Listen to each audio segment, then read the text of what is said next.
Is it good? Yeah. I don't really know how to go about this, so I think I'm just going to be talking about what I enjoyed compared to maybe what they could have improved upon, or done differently. I don't really know how I'm going to do this. The original How to Train Your Dragon is one of my top 5 favorite movies of all time. I've got the limited edition steelbook right here. I made sure to pre-order this when it was available, and I love the original. The original is a landmark in animation, in its storytelling, and in its animation, the way that it is. I mean, there's not much I can really reiterate that not a lot of other people have. Uh, it's How to Train Your Dragon. Everybody loves it. The soundtrack, the performances, Gerard Butler, it's amazing. I think for myself, when it comes to the live action How to Train Your Dragon, I was very cynical when this movie was coming out. Now, uh, it didn't come across in my Zetheroni episode because mostly I like to remain positive in those episodes mostly, but I was worried about a live action interpretation. I think for me, like, the best live action interpretations is like Cinderella and Speed Racer, and you throw the live action One Piece in there and you're pretty good and set. That's about it. And even Cinderella can come and go from there. That's about it. Oh, maybe the Jungle Book, actually. Jungle Book was pretty good. But this live action How to Train Your Dragon was very scary to me because I'm now getting to a point in my life where we're starting to remake things that I had grown up with. And I'm only, I'm still pretty young. So it's just kind of, it's just, it's a weird thing to really look back on and be like, oh man, like, yeah, that is almost 20 years old. So to have a live action How to Train Your Dragon movie was mixed, but I could definitely see it working in live action a lot better than other stories told.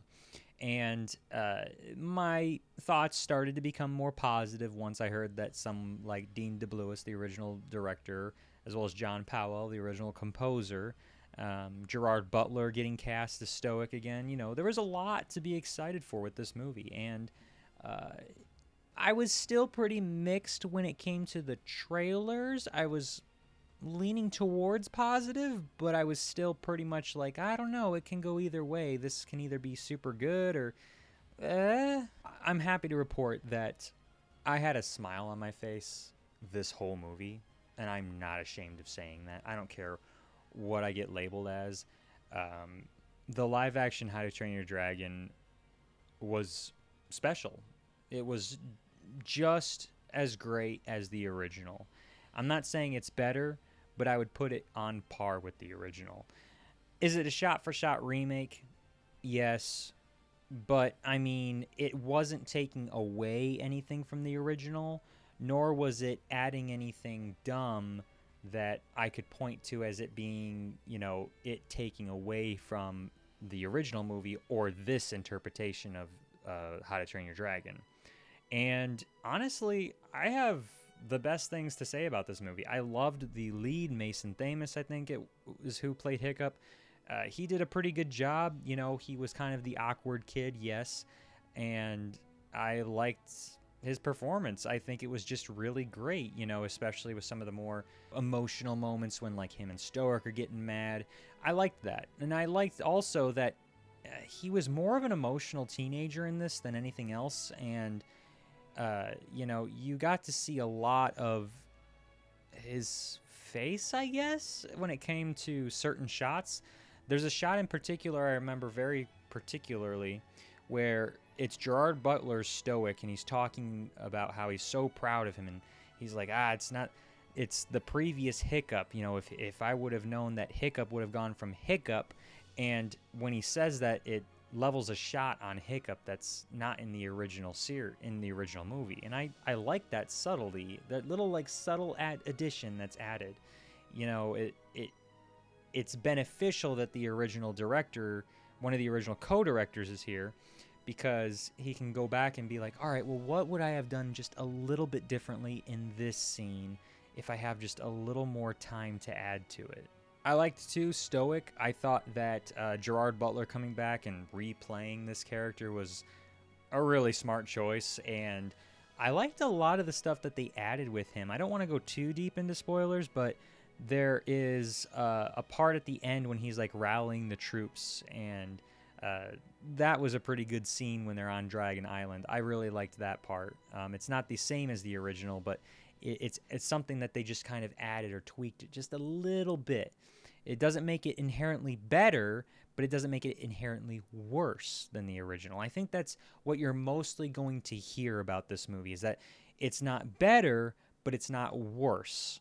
And yeah, I mean, I just liked the cast in here. I mean, the one that I guess I can say was a little bit mixed was the two twins, Rough Nut and Tough Nut. They didn't get me to laugh nearly as much as they did in the original, and I think that's going to be the case for a lot of people here. You're either going to love them or you're going to hate them. And for me, I'm just kind of in the middle where it's like they weren't the worst thing in the world, but it was like, they weren't as great as in the original. That's like the worst I can say about this movie, is that those two in particular were just not great in this movie. That's about it. But that's maybe because it's trying super hard to be a cartoony world and atmosphere when the movie's a little more serious. And I don't know. I don't really know where I'm going at this point, but I just didn't enjoy the twins as much as I do in the original series. I think that the CGI was fantastic. The other thing that I can just kind of nitpick was I think the camera was a little too shaky here in some scenes. I think for the majority of it, I was fine. I was locked in. I was ready to go for the most part. But there was a few shots where it's like I really can't tell all too much what's going on, but it wasn't something that pulled me out of the movie. That's like another little tiny thing I can complain about in this movie. For the most part, I loved it, and I recommend that you go see it. I actually think this is going to make $1 billion. I think that this is going to be the first movie of this year to crack it. It's a good, solid movie. I think it's solid for kids. There isn't anything dumb in it or stupid or something that is too adult. And I think the adults are going to love it because it's a solid kids movie that is still pretty serious for the most part. And, How to Train Your Dragon is a little bit older. So I think you're going to be pulling in a bit more of an audience with the adults here too. My IMAX screening was packed. So I don't know necessarily if that's something to be like cheering about or, saying, ooh, I don't know.